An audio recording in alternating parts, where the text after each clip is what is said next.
오늘은 마태복음이 전하는 복음 그 32번째 시간입니다. 오늘도 지난 시간에 이어서 마태복음 10장 말씀을 우리가 계속해서 함께 살펴보고자 합니다. 바로 마태복음 8장에서는 우리는 주님의 탄식의 목소리를 들을 수가 있었지요. 그리고 그 탄식의 목소리 내용은 무엇이었습니까? 추수할 곡식은 많은데 추수할 일꾼은 없다. 그리고 잃어버린 양들은 많은데 그들에게 목자가 없어서 그들이 고생하며 고통당하며 기진해 있더라. 이것이 바로 예수님의 탄식의 목소리였습니다. 근데 그 당시 목자가 있었다고 했어요? 없었다고 했어요? 있긴 있었습니다. 있긴 있었지만 그들은 목자의 사명을 온전히 감당하지 못하고 있었다는 것입니다. 목자로 부름받은 자들도 있고 목자로 세워진 자들은 있는데 그들은 그들에게 맡기신 그 목자의 사명에는 관심이 없었다는 것입니다. 누구를 위해서만 살아가고 있었다고요? 자기만을 위해서만 살아가고 있었다. 자기만을 먹이고 자기 배부름을 위하여 자기 잘됨을 위해서만 살아가고 있었다. 이것은 비단 예수님이 당시에만 또 에스겔서에서 말씀하셨던 그 구약에서만 일어나는 일이 아니라고 말씀드렸죠. 오늘날 우리에게도 똑같다는 것입니다. 오늘날도 죄와 저주와 사망의 권세 가운데 고통당하며 기진해하고 낭망하고 있는 이 시대 가운데 하나님께서는 이 땅의 목자로 저와 여러분들, 이 땅의 그리스도인들을 부르신 줄로 믿습니다. 그런데 많은 그리스도인들이 목자의 사명에는 관심이 없습니다. 하나님께서 나를 부르신 목적, 하나님 내게 맡겨주신 사명에는 관심이 없다는 것입니다. 우리가 믿음으로 살아가는 일에는 관심이 없다는 것이죠.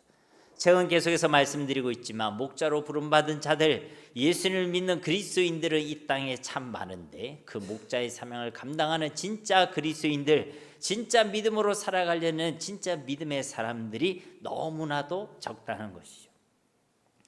예수를 믿는 그 순간부터 사실 우리는 삶의 목적과 방향이 완전히 바뀌게 되어 있는 줄로 믿습니다. 왜냐하면 예수를 믿는다는 것은 이제 좀 예수님 덕 좀 보자 하는 것이 아니기 때문에 그렇습니다. 예수님 믿는다는 것 여러 종교 중에 내가 하나를 택하는 것이 아니기 때문에 그렇다는 것입니다. 예수님을 믿는다는 것은 하나님 앞에서 내가 죄인임을 고백하는 것이고 예수님이 우리의 주인이심을 고백하는 것이 예수님을 믿는 일입니다. 그러므로 예수를 믿는 자들은 예수를 믿는 그 순간부터 새로운 삶의 목적과 방향성이 생기게 되어 있다는 것이죠. 이전과 똑같은 삶을 살아갈 수가 없다는 것입니다. 왜 그렇죠? 이전에 내가 살아왔던 그 삶을 하나님 앞에 죄라고 내가 고백했기 때문에 그런 것입니다. 이전까지 내가 살았던 삶의 방향을 하나님 앞에 죄라고 고백했기 때문에 예수를 믿은 사람이 다시 그 삶, 예전의 삶의 방향대로 살아간다는 것은 옳지 않다는 것이죠. 이제 내 인생과 내 생명과 내 삶의 주인이 하나님이심을 고백했기 때문에 나를 위해 살아가지 않게 된다는 것입니다. 예수님을 위해 살아가게 되어 있다는 것이죠.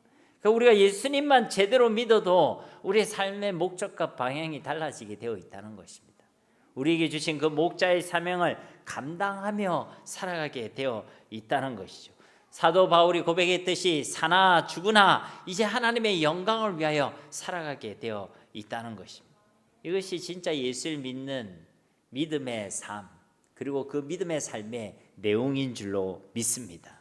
그런데 우리 주님께서 탄식하시는 이유는요, 이렇게 믿음으로 살아가는 자들이 너무나도 없다는 것입니다. 그래서 이 땅이 고통당하며 기진하고 쓰러져 무너져가고 있다는 것입니다. 여러분이 생각할 때는 이 땅의 악함이 왜 우리 때문입니까? 할지 모르겠지만 우리 때문인 것입니다. 우리가 그 목자의 사명을 감당하지 않았기 때문에, 믿음으로 살아가는 삶에 관심을 두지 않았기 때문에 우리 자신을 먹이고 배부르고 자신의 잘됨을 위해서만 살아가고 있었기 때문에 이 땅이 이렇게 죄와 저주와 사망 가운데 고통당하고 신음하고 있다는 것입니다. 그래서 이 땅은 참된 하나님의 일꾼 진짜 목자를 기다리고 있는 것입니다. 그래서 이 마태복음 10장은 그러한 새로운 목자, 새로운 주님의 일꾼을 세우시는 일로 시작되어지고 있었죠. 예수님께서 제자를 세우시고 파송하시는 장면으로 시작되고 있었다는 것입니다. 그렇게 우리가 목자의 사명을 감당하며 살아가려고 할 때에 우리에게 주신 그 믿음대로, 믿음으로, 말씀대로 믿음으로 살아가려고 할 때에 세상이 환영한다고 했습니까? 세상이 우리를 미워한다고 그랬습니까? 그렇죠. 마태복음 10장 22절 말씀해 보면 또 너희가 내 이름으로 말미암아 모든 사람에게 미움을 받을 것이나 끝까지 견디는 자는 구원을 얻으리라. 내 이름이라는 것은 예수님의 이름을 얘기하는 것입니다. 예수님의 이름을 위하여 우리가 살아가고 예수님의 이름을 믿는 믿음으로 살아가려고 할 때에 세상은 환영하지 않습니다. 세상으로부터 미움을 받게 되어 있습니다. 여러분이 세상의 이름으로 나아가려고 하고 여러분의 이름으로 나아가려고 할 때 세상은 좋아할 것입니다. 여러분 가만히 둘 것입니다. 그러나 저와 여러분이 믿음으로 살아가려고 하고 말씀을 지키고 말씀대로 살아가려고 할 때 세상은 방해하게 되어 있습니다. 세상은 여러분을 가만히 둘 수가 없습니다. 왜냐하면 예수 이름으로 나아갈 때 이 세상 권세를 잡을 악한 사탄의 나라가 무너지기 때문에 그런 줄로 믿습니다. 예수님의 이름으로 나아갈 때 이 땅에 하나님의 나라가 이루어지기 때문에 여러분을 가만히 둘 수가 없는 거예요. 여러분이 돈으로 나아가고 여러분이 가진 지식으로 나아가고 여러분이 가진 것으로 나아갈 때 세상이 여러분을 방해할 이유는 아무것도 없습니다. 그러나 여러분이 예수님의 이름으로 살아가고 믿음을 지키고 믿음대로 살아가려고 할 때 세상은 여러분을 가만히 둘 수가 없는 것이죠. 왜냐하면 그 예수님의 이름 앞에 예수를 믿는 그 믿음 앞에 이 세상 권세를 잡은 악한 사탄의 권세가 무너지고 사탄의 나라가 무너지고 이 땅 가운데 하나님의 나라가 이루어지기 때문인 줄로 믿습니다. 그래서요 믿는 자들을 핍박하는 것입니다. 믿음으로 살아가려는 여러분의 발걸음을 어떻게든 붙잡으려고 합니다. 바쁘게 만들고 다른 즐거움거리를 주고 그리고 다른 일을 풀리게 하고 해서 여러분의 발목을 잡는 것이죠. 어떻게든 믿음으로만 살아가지 말라. 어떻게든 예수 그리스도의 복음을 증거하는 목자의 사명만큼은 감당하지 말라.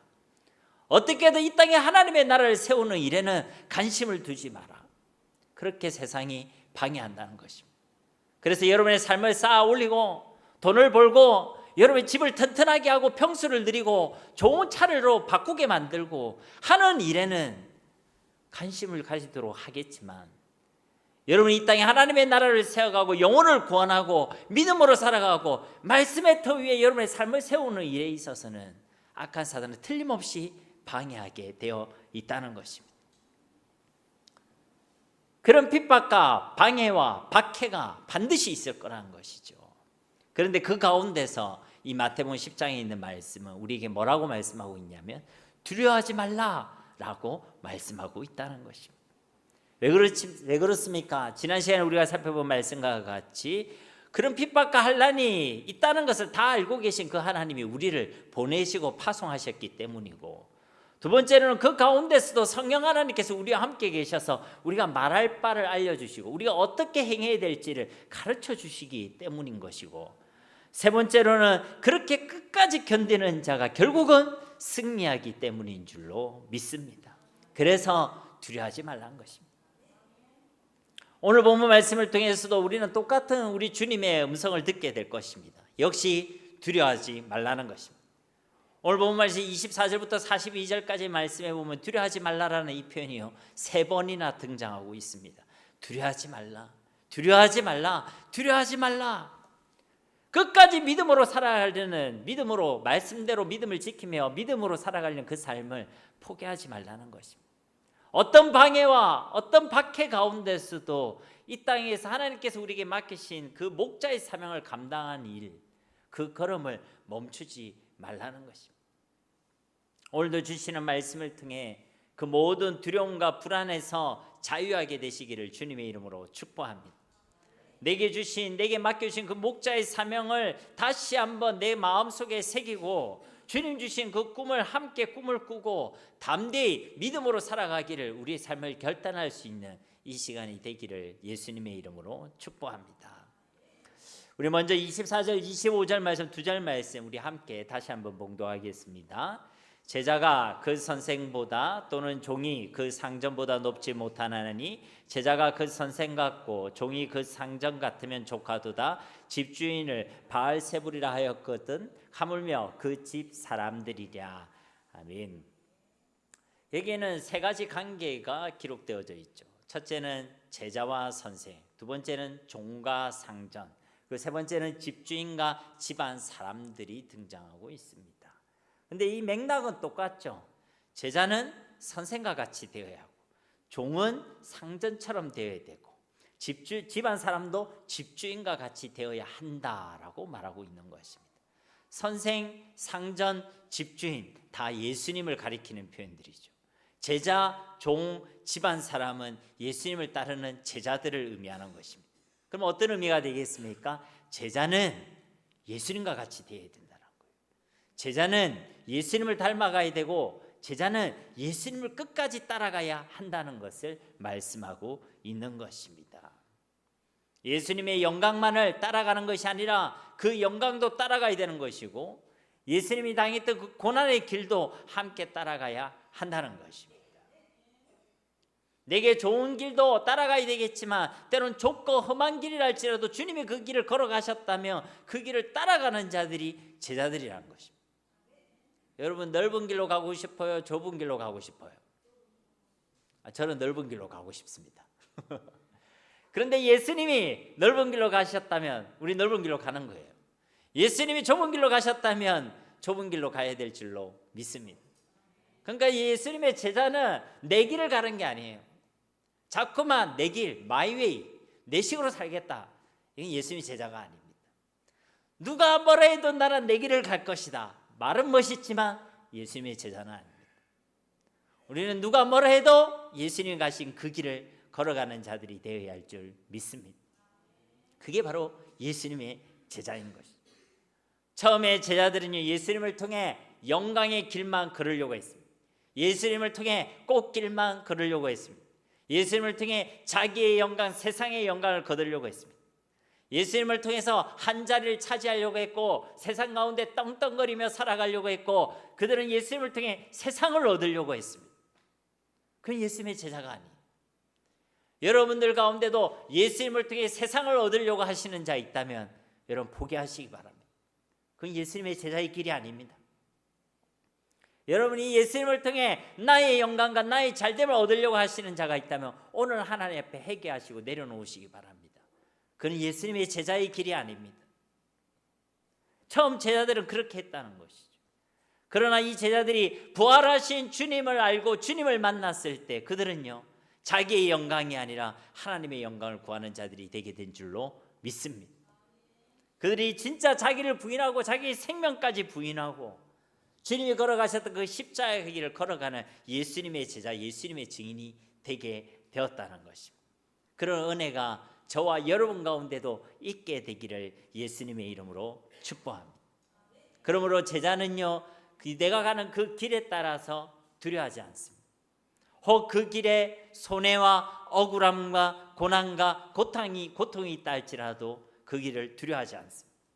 진짜 제자는 이 복음을 부끄러워하지 않습니다. 복음 때문에 우리가 감내해야 될 억울함과 손해와 고난과 핍박을 두려워하지 않는다는 것입니다.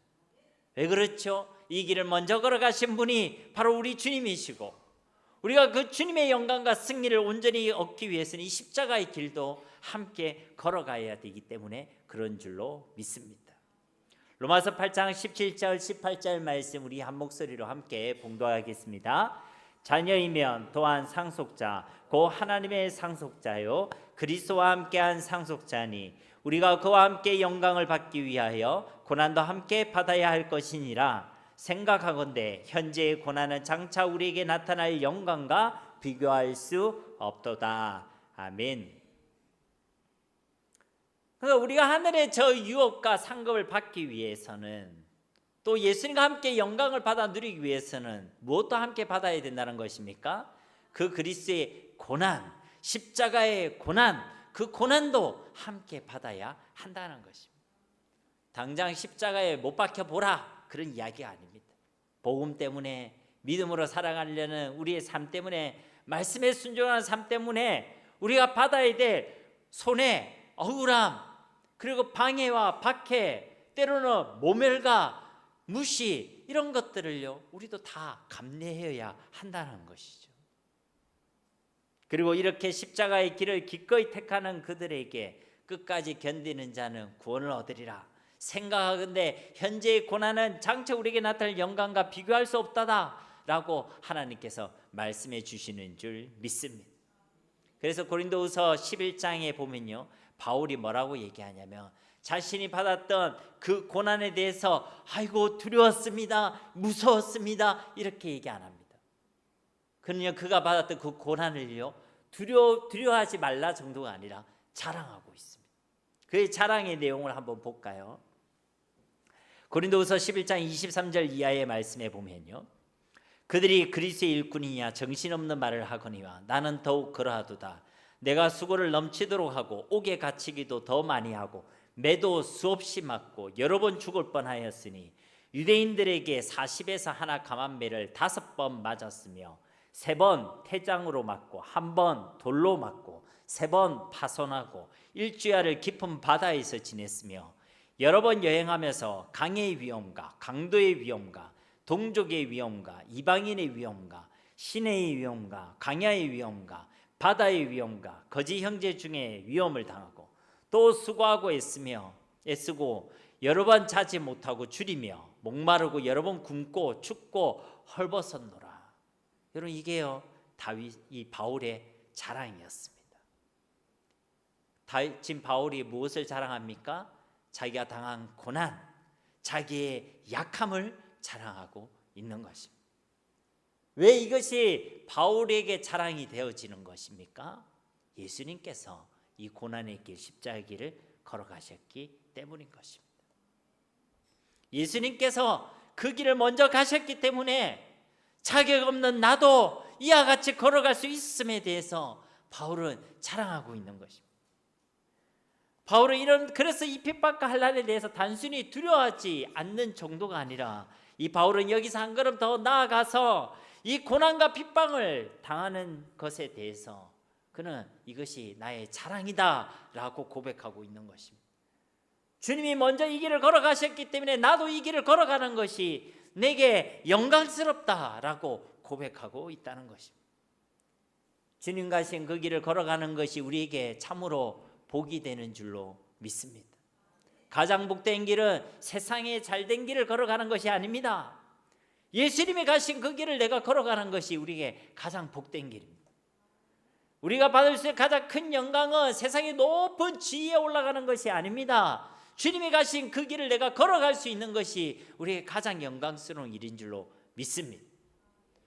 주님이 가신 그 길을 걸어가는 동안 우리는 기쁨도 누리게 될 것이고 아픔도 얻게 될 것이고, 주님이 걸어가신 그 길을 걸어가는 동안 우리는 영광도 얻게 될 것이지만 십자가의 고난도 함께 받게 된다는 것입니다. 그 무엇이 되었던 주님이 가신 그 길을 내가 걸어가는 것이, 말씀대로 이 땅을 믿음으로 살아가는 것이 우리에게 가장 복되고 가장 영광스럽고 가장 귀한 인생의 걸음인 줄로 믿습니다.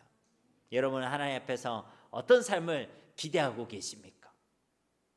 주님이 가신 그 길, 주님의 영광, 주님의 십자가의 길을 여러분 사모하시고 그것을 자랑으로 삼으시게 되기를 예수님의 이름으로 축복합니다. 찬송가 가사에도 그런 가사가 있잖아요. 주와 같이 길 가는 것 즐거운 일 아닌가. 주님과 함께 걸어가는 그 모든 삶의 걸음이 여러분의 기쁨과 즐거움이 되시기를 다시 한번 주님의 이름으로 축복합니다. 26절 말씀에 그런즉 그들을 두려워하지 말라. 감추인 것이 드러나지 않을 것이 없고 숨은 것이 알려지지 않을 것이 없느니라. 뭐라고 말씀하시죠? 두려워하지 말라는 것입니다. 여기서 말하는 것은 그들을 두려워하지 말라고 했는데 그들이란 것은 바로 세상을 얘기하는 것이죠. 복음을 방해하는 세상, 믿음을 비웃는 세상, 이 땅의 그리스도인들을 미혹하고 반대하며 핍박하는 세상을 의미하는 것입니다. 그런데 예수님께서는 그런 세상을, 그런 그들을 결코 두려워하지 말라라고 말씀하고 계시는 것입니다. 지난주였네요. 우리가 새벽기도 때도 말씀을 나누었지만 두려움이란 것은 결코 믿음의 열매가 아닙니다. 두려움이란 것은 불신앙의 열매고 죄악의 열매입니다. 처음 사람 아담과 하와가 하나님께 범죄한 후에 이 두려움이란 것이 처음 등장했죠. 죄를 범한 그들의 삶 가운데에는 이제는 하나님에 대한 두려움이, 사람에 대한 두려움이 생기게 되었던 것입니다. 그래서 아담과 하와는 나무 뒤에 숨었고, 그리고 가인은 하나님께 그 두려움을 호소했습니다. 풍랑 속에서의 예수님의 제자들의 모습에서도 우리가 알 수 있듯이요, 그들은 풍랑 속에서 두려워했죠. 예수님께서는 그들의 그 두려움이 어디에서 시작되었는지 또 어디에서 비롯되었는지를 정확하게 말씀해 주셨습니다. 예수님이 뭐라 말씀하셨죠? 믿음이 적은 자들아 어찌 두려워하느냐. 그들의 그 두려움의 근원은 바로 믿음이 적기 때문이라고 말씀해 주신 것이죠. 우리가 자꾸만 두려워하는 이유는 상황과 현실 때문이 아닙니다. 하나님과의 관계의 문제인 것이죠. 바로 우리의 불신앙 때문이고 죄악 때문이란 것입니다. 이것은 성경의 진단인 것이죠.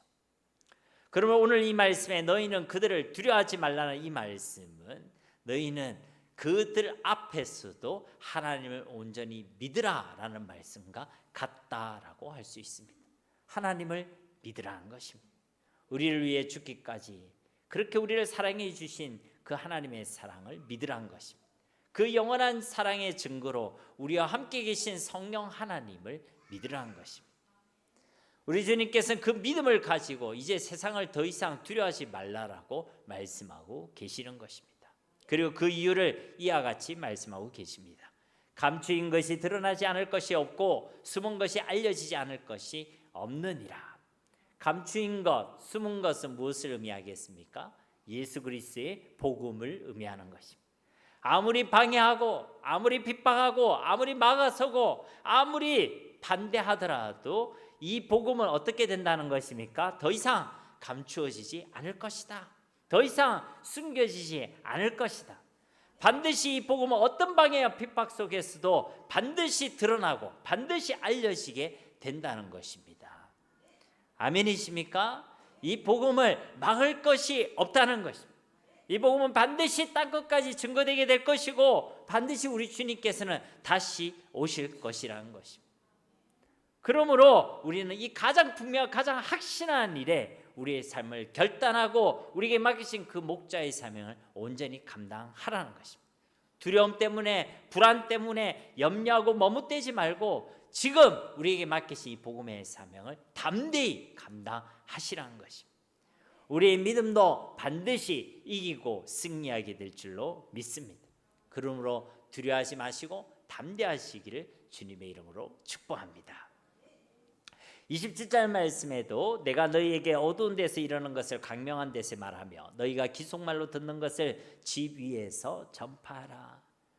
내가 어두운 데서 이르라 말씀을 주셨다. 또 너희가 기속말로 들었다. 이 말씀은요, 처음에 이 복음을 제자들에게만 맡기셨음을 의미하는 것이죠. 제자들에게만 처음에 말씀하신 것입니다. 그리고 이제 그 제자들에게 말씀하시는 것이죠. 너에게 전한 그 복음을, 너에게 그 맡겨둔 복음을 혼자만 가지지 말고, 혼자만 알고 있지 말고, 그것을 혼자만 간직하지 말고 이제 강명한 데서 말하고 저 지붕 위에 올라가서 전파하고 선포하라고 말씀하고 있는 것입니다. 여러분에게 주신 그 복음을 여러분 어떻게 하고 있습니까? 여러분에게 들려주신 그 복음을 여러분 지금 어떻게 하고 있습니까? 강명한 데서 말하고 있습니까? 여러분 집 위에서 선포하고 있습니까? 그것을 우리에게 말씀해 주고 있다는 것입니다. 이것이 우리에게 먼저 복음을 주신 이유이고 이 복음을 먼저 받은 자들에게 주시는 하나님께서 주시는 사명인 줄로 믿습니다. 우리에게 복음을 주신 이유는 혼자만 알라고 하는 것이 아닙니다.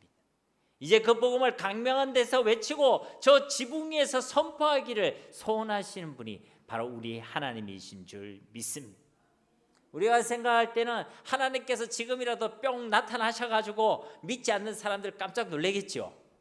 그러니까 봐라 내가 살아있다 나를 믿으라 하시면 세상 사람들이 다 믿고 돌아오는 일에 얼마나 큰 힘이 되겠습니까? 그러나 고린도서 전서 1장 말씀처럼 하나님께서는 전도에 미련한 것으로 믿는 자들을 권하시기를 기뻐하시는 하나님이신 줄 믿습니다. 가장 귀하고 가장 영광스럽고 가장 복된 그 일을 하나님께 우리에게 맡겨주셨다는 것입니다. 그럼 이 목자의 사명 우리에게 복이 되는 것입니까? 아니면 우리에게 안 좋은 것입니까? 네, 복이 되는 것이. 목자의 사명을 주신 그분께 우리는 기쁨과 감사함으로 이 목자의 사명을 감당해야 될 줄로 믿습니다. 이 목자의 사명이 여러분에게 두려움과 부담이 되어지는 것이 아니라 기쁨과 감사와 감격이 될 수 있어야 한다는 것입니다. 28절 말씀 우리 함께 봉독하도록 하겠습니다.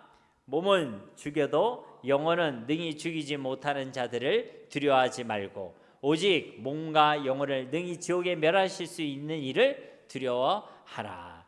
아멘. 몸은 죽여도 영혼은 능히 죽이지 못하는 자들, 누구를 의미하죠? 세상과 세상 사람들을 의미하는 것이. 그것들을 두려워하지 말라는 것입니다. 여러분, 세상을 두려워하지 마십시오. 세상 앞에, 이런 말을 써도 되는지 모르겠지만 쫄지 마십시오. 세상과 사람을 두려워하지 마십시오. 누구를 두려워하라는 것입니까? 오직 몸과 영혼을 능히 지옥에 멸하실 수 있는 이를 두려워하라는 것입니다. 우리 하나님 아버지를 두려워하라는 것입니다. 하나님만을 두려워하시기를 바랍니다. 신명기 32장 39절 말씀에 보면 이제는 나 곧 내가 그인 줄 알라. 나 외에는 신이 없도다. 나는 죽이기도 하며 살리기도 하며 상하게도 하며 낫게도 하나니 내 손에서 능히 빼앗을 자가 없도다. 아멘. 생사화복의 주권자가 바로 우리 하나님이신 줄 믿습니다. 두려워하려면 이 하나님을 우리가 두려워해야지.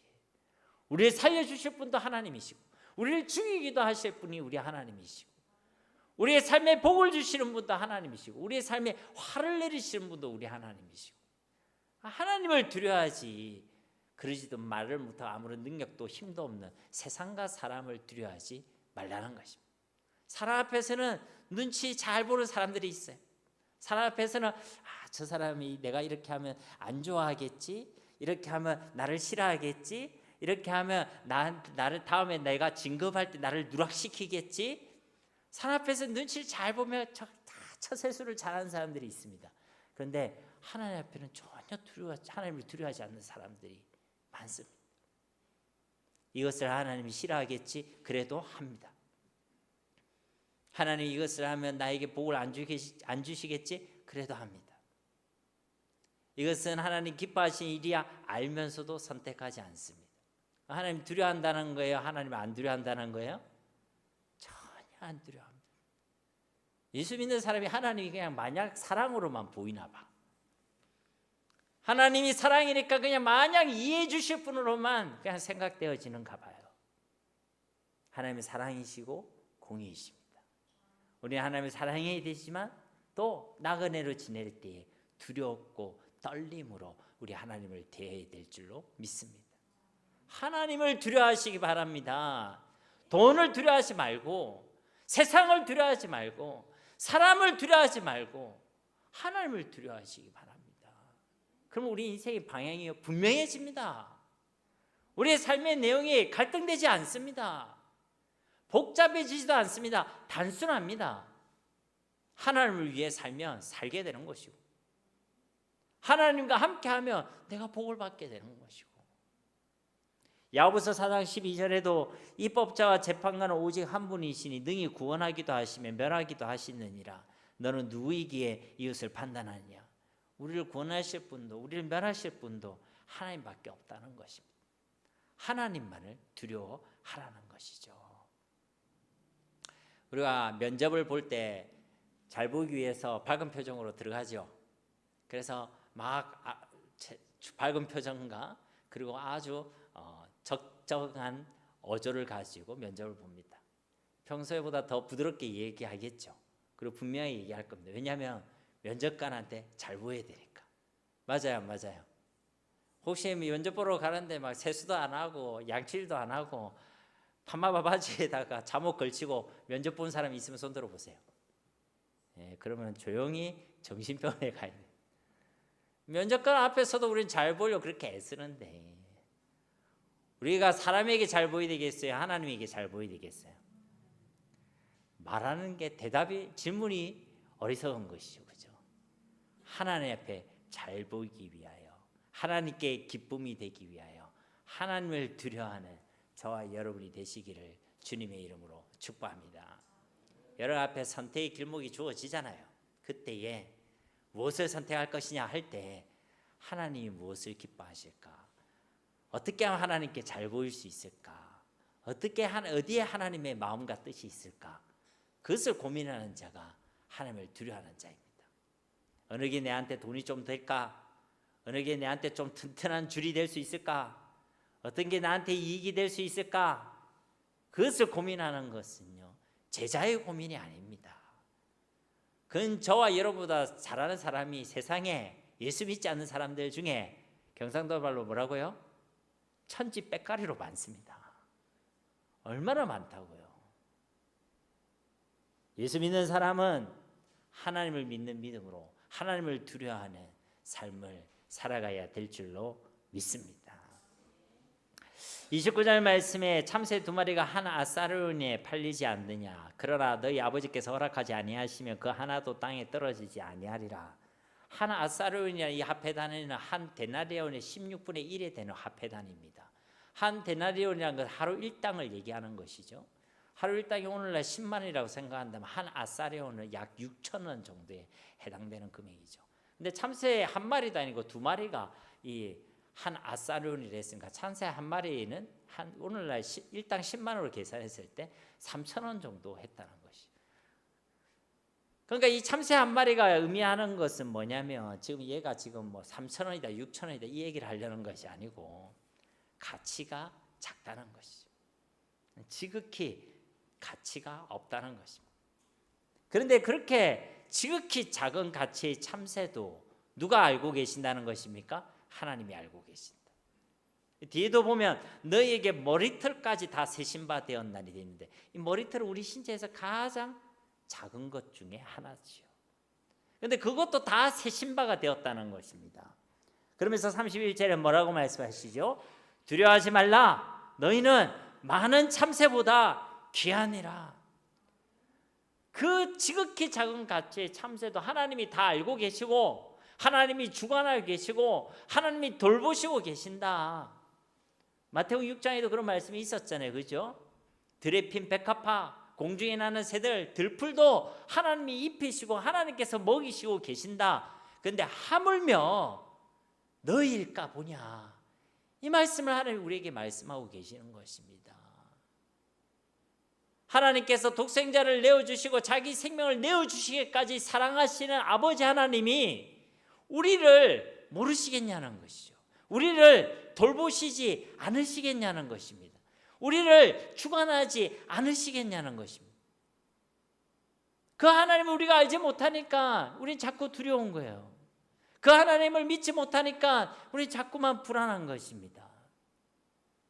그러니 그 하나님을 믿고 하나님의 사랑을 믿고 하나님의 돌보심을 믿고 두려워하지 말라는 것입니다. 이런 믿음이 저와 여러분 가운데 회복되기를 주님의 이름으로 축복합니다.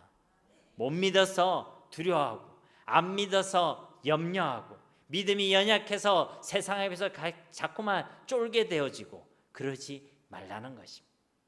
하나님이 어떤 하나님이신지를 정말로 알고 그 사랑과 능력을 확신하고 담대하라는 것입니다. 32절과 33절 말씀 우리 함께 봉독하도록 하겠습니다. 누구든지 사랑 앞에서 나를 시인하면 나도 하늘에 계신 내 아버지 앞에서 그를 시인할 것이요 누구든지 사랑 앞에서 나를 부인하면 나도 하늘에 계신 내 아버지 앞에서 그를 부인하리라. 아멘. 누구든지 사랑 앞에서 나를 시인한다라는 것은 세상과 사랑 앞에서 두려워하지 않는다는 것입니다. 끝까지 믿음으로 살아간다는 것입니다. 끝까지 복음의 사명, 목자의 사명을 감당한다는 것입니다. 그렇게 우리가 세상과 사랑 앞에서 예수님을 분명히 믿고 시인하면 예수님을 포기하지 않고 예수님을 버리지 않고 믿음을 포기하지 않고 믿음을 버리지 않고 끝까지 우리가 이 믿음으로 살아가려고 할 때에 하나님께서 나를 인정해 주신다는 것입니다. 여러분 우리가 예수 믿었다고 우리의 모든 삶을 하나님 받으시는 거 아닙니다. 우리가 예수 믿었다고 해서 우리의 모든 삶을 하나님이 인정해 주시는 거 아닙니다. 하나님이 인정하시는 삶, 하나님께서 받으시는 삶이 있습니다. 그래서 우리의 삶은 하나님 받으실 만한 영적 예배가 되어야 할 줄 믿습니다. 내가 범사에 그분을 인정하며 살아가면 나의 모든 삶이 하나님께 드려지는 예배가 되는 것입니다. 설거지하는 가운데서도 내가 하나님을 인정하면 그 설거지가 하나님께 예배가 되는 것이고 학생이 공부하는 가운데 그 공부 속에서 하나님을 인정하면 그 학업이 하나님 받으시는 예배가 되어지는 것이고, 직장인들이 그 직장 생활하는 가운데 하나님을 인정하고 믿음으로 살아가면 그 직장 생활이 하나님 받으시는 예배가 되게 되는 줄로 믿습니다. 여러분, 삶의 예배가, 여러분의 모든 삶이 예배가 되시기를 주님의 이름으로 축복합니다. 그러나 하나님이 안 받으시는 삶도 있다는 거예요. 하나님이 인정하시지 않는 삶도 있다는 것입니다. 여러분, 세상과 사람 앞에서 하나님을 인정하시기를 주님의 이름으로 축복합니다. 그때는 믿음이 없는 것처럼, 하나님이 안 살아계신 것처럼, 하나님 나를 안 돌보고 계시는 것처럼 그렇게 살아가지 마시고, 그렇게 불안해하고 초조해하고 그렇게 쫄고 하지 마시고 믿음으로 담대하시기를 주님의 이름으로 축복합니다. 그런 삶을 하나님은 인정하신다는 거죠. 쫄고 있는 삶, 두려워하는 삶, 어쩔 줄 몰라 하는, 불안해하는 그 삶을 하나님 받으시지 않습니다. 믿음으로 담대한 삶, 믿음으로 살아가는 삶, 믿음으로 승리하는 삶, 우리를 통해 예수 그리스도의 복음이 증거되어지는 그 삶, 하나님 그 삶을 기뻐하시는 줄 믿습니다. 우리의 삶은 어떤 삶을 살아가고 있는지, 우리의 삶은 하나님 받으실 만한 영적 예배가 되어져 가고 있는지를 우리는 고민해야 한다는 것이죠. 34절 말씀 우리 한번 봉독하도록 하겠습니다. 내가 세상에 화평을 주러 온 줄로 생각하지 말라. 화평이 아니요 검을 주러 왔노라. 아멘. 하나님께서 그를 따르는 자에게 이 예수님께서 뭘 준다고 말씀하십니까? 예, 검을 주신다. 화평이 아니라 검을 주신다라고 말씀하고 있죠. 검을 주신다는 말은 무슨 말입니까? 이제 전쟁이 시작되었다는 것입니다. 그렇습니다, 여러분. 우리가 예수님을 믿기로 결심한 그 순간, 예수님을 믿고 믿음으로 주님을 따르기로 결심한 그 순간 우리 삶에는요 전쟁이 시작되어진 것입니다. 영적 전쟁이 선포되어진 것입니다. 그래서 예수님께서 우리에게 검을 쥐어 주시는 것이죠. 이전까지 우리는 세상에 속해져 있기 때문에 싸울 이유가 없었습니다. 그러나 우리는 이제 세상에 속하지 않은 자들이 되었기 때문에, 세상으로 볼 때는 적군이 되어졌기 때문에 우리는 이제 검을 들어야 되는 것이죠. 그래서 예수님께서는 우리에게 검을 쥐어 주시는 것입니다. 우리의 신분이 달라졌다는 것이죠. 이전에는 우리는 어둠이었고 세상이었고 세상의 종되었던 자들이지만, 이제는 이 세상과 어둠에, 이 세상의 어둠과 싸워야만 하는 빛의 자녀들이 되게 되었다는 것입니다. 여러분, 남자분들은요 처음에 군대에 딱 입대를 하잖아요. 그 입소대를 거쳐서 훈련소를 갑니다. 그러면 뭐부터 딱 바꾸냐면 옷을 바꿔요. 그래서 이제 우리가 민간인 복장을 다 벗으라고 그러죠. 싹 벗고 군대 브랜드 메이드인 이제 우리나라 군복이 딱 나오는 것이죠. 그래가지고 이제 팬티로부터 런닝, 그리고 위아래 신발까지 전부 다 군복으로 싹 갈아입습니다. 그리고요 개인 총기를 지급해줘요. 저희 때는 K2 소총 아니면 M16 그걸 지급해줬는데, 그러면 이제 개인 총기가 딱 세워지잖아요. 그러면 자기 총을 딱 들고 있습니다. 그러니까 총번 어쩌고 저쩌고 이렇게 하면서 자기 총번을 애우게 만들죠. 왜 그렇죠? 그 신분이 민간인에서 군인으로 바뀌었기 때문에 그런 것입니다. 예수님께서 우리에게 검을 쥐어 주신다는 이 표현은요 우리 신분이 변화되었다는 것을 의미하는 것입니다. 이제 세상과 타협하고 세상과 화평하고 세상과 세상에 양보하고 그런 삶을 살아가는 자들이 이 세상과 싸워야 되는 자들로 우리를 불러주셨음을 말씀하고 있는 것입니다. 아무 때나 쌈닭이 되란 이야기가 아닙니다.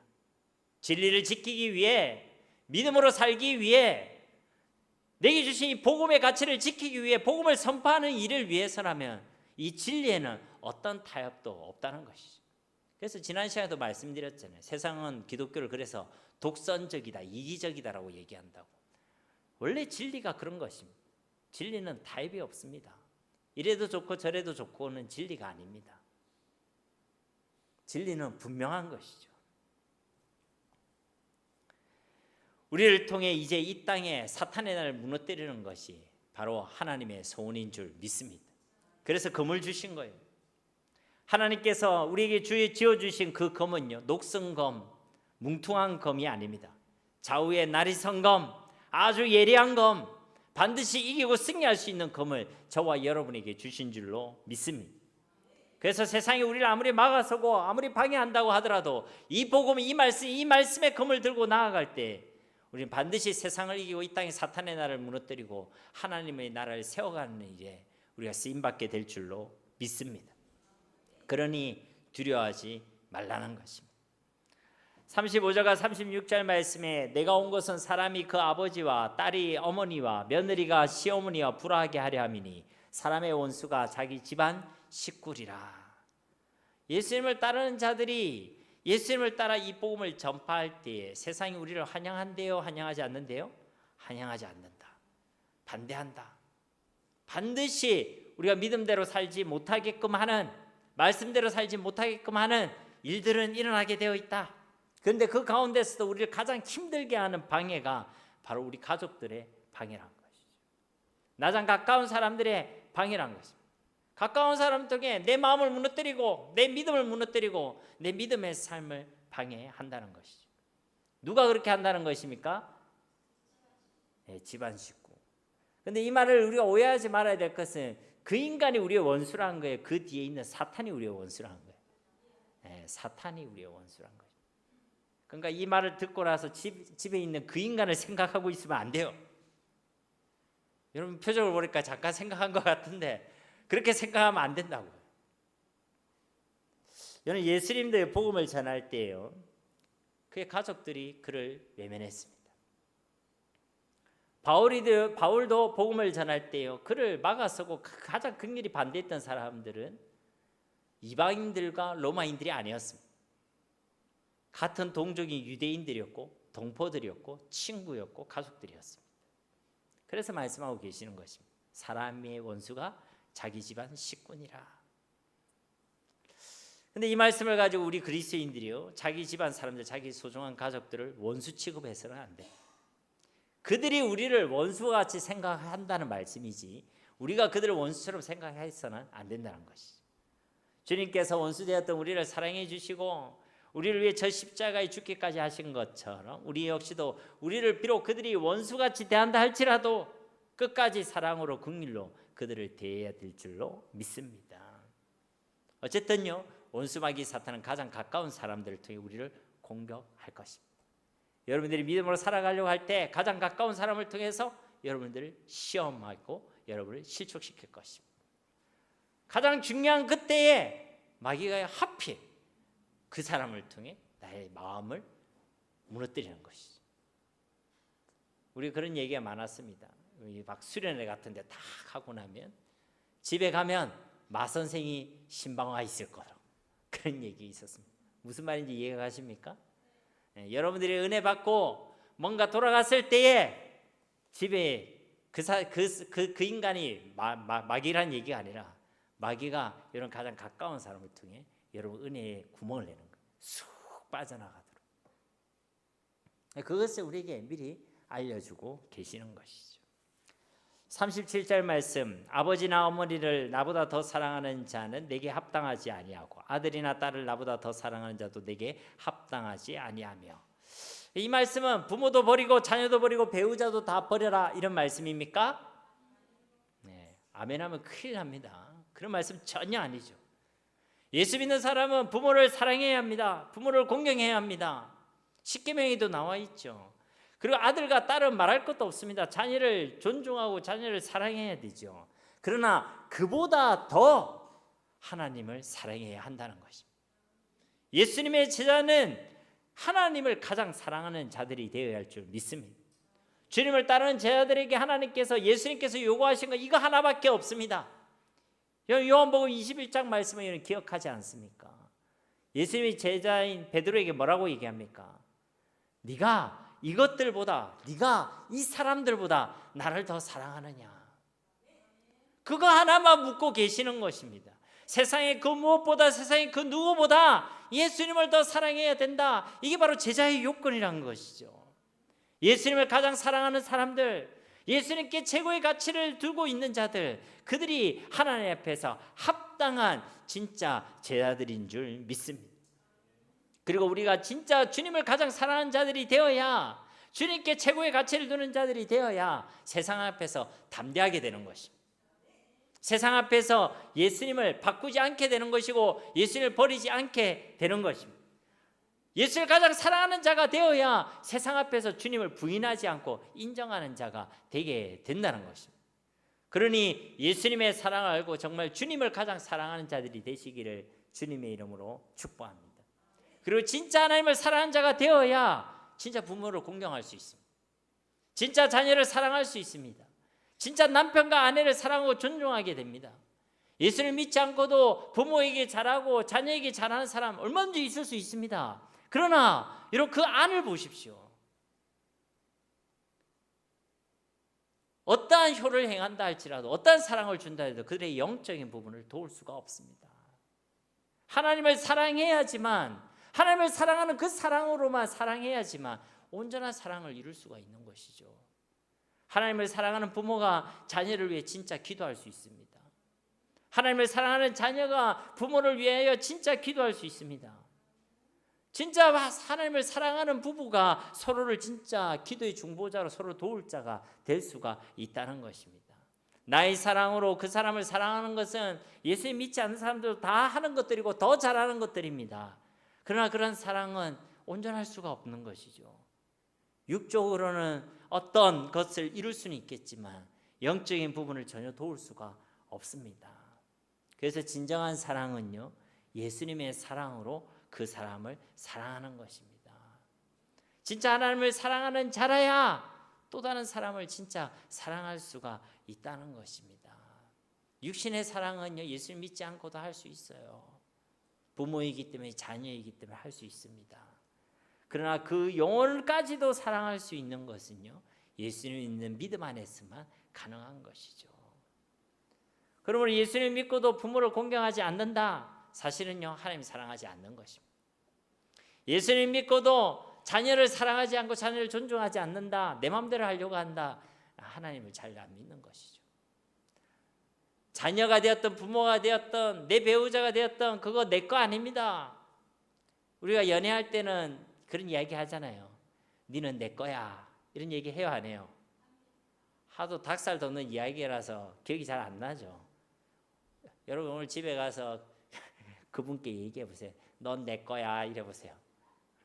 아마 도망갈 겁니다. 그런 얘기는 우리가 뭐 연애 때 할 수 있는 얘기지만 사실 맞는 얘기가 아닙니다. 내 자녀도 내 것 아닙니다. 하나님의 것입니다. 부모도 내 배우자도 하나님의 것입니다. 하나님을 사랑하는 자는 그렇기 때문에 하나님의 것도 하나님의 것으로 알고 합당하게 사랑할 수가 있는 것입니다. 내 것인 줄 알고 사랑하면요, 내 사랑이란 그 틀에서 벗어납니다. 그러다 보니 무례히 행하게 되고 실수가 나오는 것이죠. 하나님의 것임을 알고 하나님의 사랑으로 사랑해야 합당하게 사랑할 수가 있는 것입니다. 38절 말씀에 또 자기 십자가를 지고 나를 따르지 않는 자도 내게 합당하지 아니하니라. 주님을 따르는 자는 십자가를 지고 따라가야 될 줄로 믿습니다.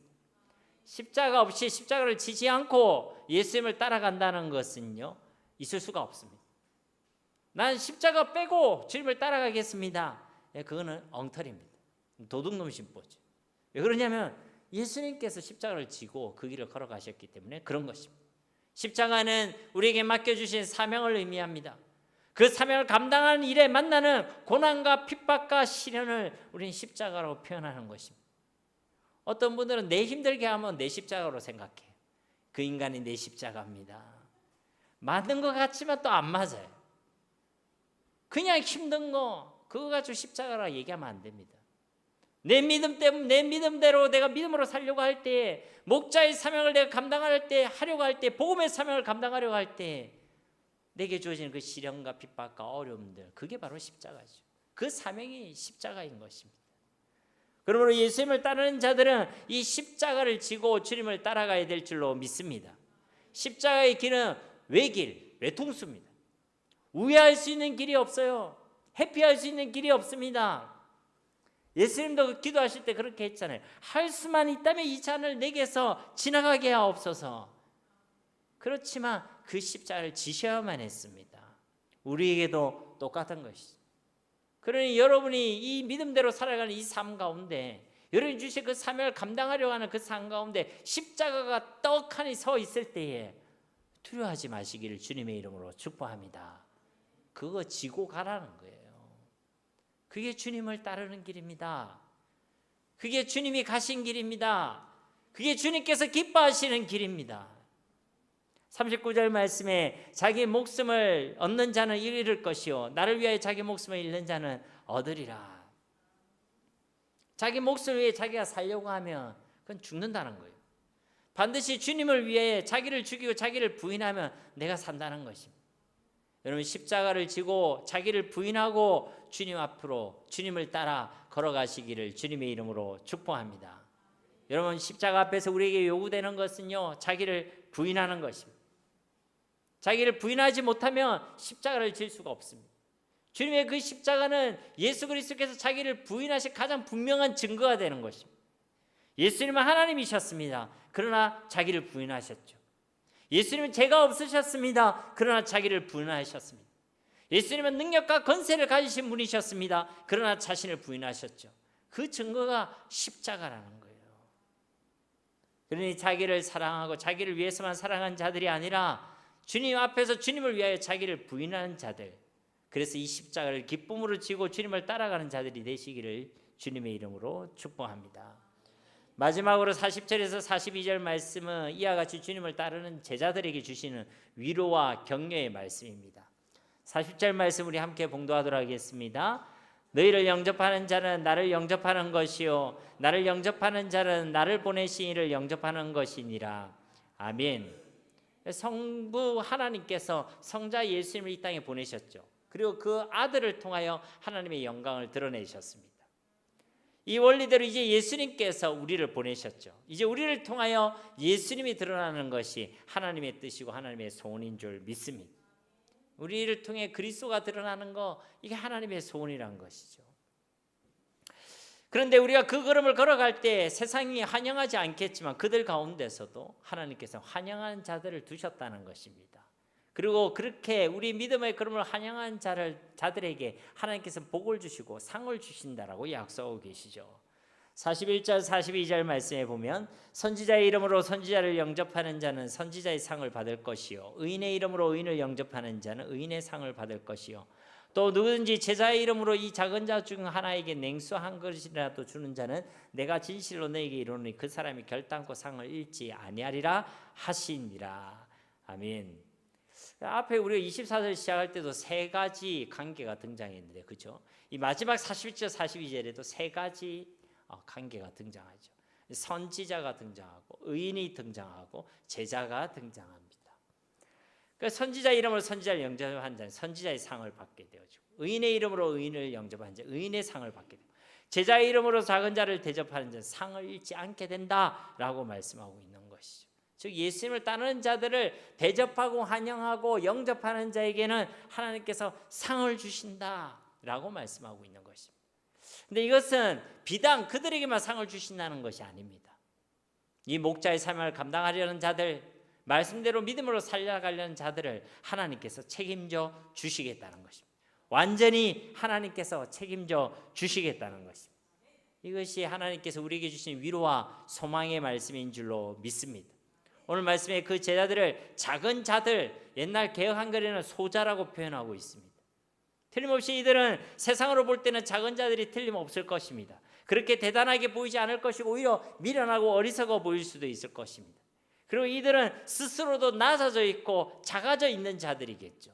세상이 방해하고 박해하니까 스스로도 낮고 겸손할 수밖에 없고 겸비할 수밖에 없는 자들입니다. 그런데 이 하나님께서 이들을 완전히 책임져 주시겠다는 것입니다. 그리고 이들은 이 땅에서는 작은 자들로 보일지 모르겠지만 하나님 나라에서는 가장 빛나고 가장 영광스럽고 가장 큰 자들인 줄 믿습니다. 그러므로 세상과 사람을 두려워하지 마시기 바랍니다. 오늘 나눈 말씀처럼 우리가 이 땅에서 받는 그 박해와 방해의 그 십자가의 길은 우리가 주님을 잘 따라가고 있다는 증거입니다. 그렇기 때문에 우리는 우리가 당하는 그 방해와 박해도 우리가 자랑으로 삼아야 될 줄 믿습니다. 하나님께서 우리를 알고 계십니다. 저 참새도 알고 계신 그 하나님께서 우리를 알고 계시고 우리를 돌보고 계시고 우리를 주관하고 계시는 줄 믿습니다. 우리에게 주신 이 세상과의 싸움은 예수님을 믿기로 작정한 그때로부터 우리에게 주신 영적 전투요 우리의 사명입니다. 그래서 예수님께서 우리에게 검을 주셨습니다. 그러므로 두려워하지 마시기 바랍니다. 그 검을 들고 우리가 싸우며 나아갈 때 우리는 반드시 이기고 승리하게 될 줄로 믿습니다. 또 그러한 걸음을 살아가는 우리의 걸음을 하나님께서 반드시 책임져 주실 줄 믿습니다. 오늘 이 말씀을 진짜 믿으시고 어떤 상황과 어떤 방해와 박해 가운데서도 두려워하지 않고 담대히 믿음의 삶을 걸어갈 수 있는 우리 모두가 다 되시기를 예수님의 이름으로 간절히 축원드립니다. 우리 말씀을 기억하시면서 이 시간 함께 기도하기를 원합니다. 주님, 우리가 이 땅에서 끝까지 예수님을 따라가는 자들이 되어지기 원합니다. 예수님의 영광뿐만 아니라 그 고난의 길까지도 우리가 함께 참여하여 예수님을 따라간 자들, 그것이 우리의 자랑이 되어지고 그것이 우리의 찬송이 되어지는 자들이 되어지기를 원합니다. 나를 위해서만 살아가는 자들이 아니라 자기를 부인하고 십자가를 지고 주님을 따라간 자들 되게 하옵소서. 하나님을 믿는 믿음으로 세상 앞에서 쫄지 아니하게 하시고 두려워하지 아니하게 하시고 오직 하나님을 두려워하는 믿음으로 이 땅을 살아가게 하여 주시옵소서. 우리 함께 이 시간 말씀 붙들고 기도하겠습니다. 살아계신 아버지 하나님 감사합니다. 우리가 주님을 끝까지 따라가는 제자가 되어지길 원합니다. 고난과 방해와 박해가 있다 할지라도 하나님 그 걸음을 믿음의 걸음을 멈추지 않길 원합니다. 말씀대로 믿음으로 살아가길 원합니다. 우리에게 맡기신 복음의 사명, 목자의 사명을 끝까지 감당한 자들이 되길 원합니다. 나만을 먹이는 일에만 관심을 두는 자들이 아니라 진짜 하나님 이 땅에 영혼을 살고 영혼을 구원하며 이 땅에 하나님의 나라를 세워가는 일을 두고 먼저 하나님의 나라와 하나님의 의를 구할 수 있는 예수님의 제자들이 되어지길 원합니다. 그 길에 있는 우리가 만나는 십자가, 그 길에서 우리가 만나는 방해와 박해, 어려움들과 억울함과 손해들까지도 다 우리의 자랑거리가 되어지길 원합니다. 우리의 찬송이 되어지길 원합니다. 하나님 우리를 알고 계심을 우리가 믿고 확신하길 원합니다. 하나님 우리의 심판자가 되고 우리의 생사의 주권 되신 하나님을 두려워하는 믿음이 우리 가운데 있기를 원합니다. 그래 그 믿음 가운데 우리가 담대히 이 땅을 살아가기 원합니다. 세상 가운데 두려워하지 않고 쫄지 아니하고 담대함으로 우리가 살아가기를 원합니다. 주님 이 믿음에 머물러 있게 하옵소서. 사랑 앞에서 세상 앞에서 항상 주를 인정하는 삶을 살아가게 하시고 우리의 매일의 삶이 주님이 받으실 영적 예배가 되게 하시고 하나님 받으시는 삶이 되어질 수 있도록 주님 축복하여 주시옵소서. 주님 주시는 검으로 날마다 싸워 이기는 자들 되어지게 하시고 주님을 따르는 그 길이 우리에게 기쁨과 즐거움으로 고백되어지게 하시며 마침내 우리에게 주시는 그 영광을 함께 누릴 수 있는 우리 세계로 가족 모두가 되어지게 하여 주시옵소서. 주님 이 말씀을 기억하게 하시고 말씀대로 이루시고 역사하신 하나님을 경험하게 하여 주시옵소서. 감사드리며 예수님의 이름으로 간절히 기도드립니다. 아멘.